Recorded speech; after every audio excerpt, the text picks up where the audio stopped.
নারায়ণগঞ্জ ছাত্র দলের সাবেক সভাপতি ও মহানগর বিএনপি সংগ্রামী বিপ্লবী মা মাটি ও মানুষের জননেতা জনাব জাকির খানের সুস্থতা কামনায় আজকের এই দোয়া মাহফিলে আমাদের এই ক্ষুদ্রতম আয়োজনে আপনারা যারা উপস্থিত হয়েছেন আপনাদের সবাইকে আন্তরিক শুভেচ্ছা ও অভিনন্দন। আমরা দীর্ঘ 17টি বছর রাজপথে বিএনপির জন্য কাজ করে গেছি, কিন্তু আমরা কোনো হালুয়া রুটি খাইতে আসি নাই। আমরা এখনো দলকে ভালোবাসি, আমরা দেশকে ভালোবাসি। আমরা আমাদের সিনিয়র নেতৃত্ববৃন্দ এখানে উপস্থিত নারায়ণগঞ্জ প্রজন্ম দলের আহ্বায়ক জনাব সলিমুল্লাহ কলিম সেলিম ভাই, দাদা সেলিম ভাই, উনি আমাদের খুব আদর করেন। জাকির খান সাহেব আমাদের নির্দেশ করেন, সেলিম ভাই সাহেব আমাদের দিক নির্দেশনা দেন।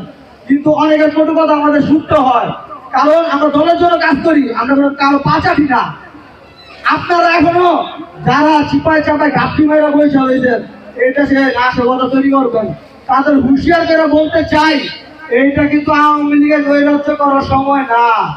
এটা এখন জনগণের দেশ, আর এখন জনগণের সজ্জার মানুষ বুঝে গেছে তার কখন কিভাবে সাইজ করতে হয়। যেটা শেখ হাসিনা নিজেই এই ধরে পালাইছে, যারাও এখন আছেন শান্তিভাবে থাকেন, আমাদেরও আমাদের কাজ করতে দেন।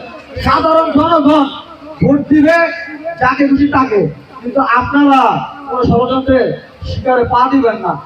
দেশনাথ তারেক রহমান সবাইকে ঐক্যবদ্ধ হয়ে কাজ করতে বলছেন, কিন্তু আপনারা এখনো যারা নতুন হাইব্রিড দলের ভিতরে ত্যাগীদের মাইনাস করতে চান, আমরা শুধু একটা কথাই বলতে চাই, ত্যাগীদের রক্ত চক্ষুর গরম দেখাবেন না। এই ত্যাগীরাই কিন্তু 17 বছর এই সংগ্রাম দিয়া এই সুসময় আছে।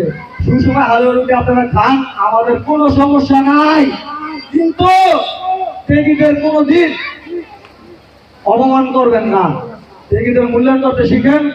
আমরাও সিনিয়র নেতৃত্ববৃন্দের নির্দেশে দলের জন্য কাজ করতে চাই। সর্বোচ্চ ত্যাগ স্বীকার করে এই দেশের জনগণকে একটি সুস্থ নির্বাচন উপহার দিতে চাই।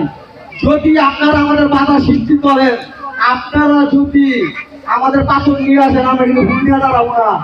সোজা কথা, যে যেমন তার সাথে তেমন করতে হবে।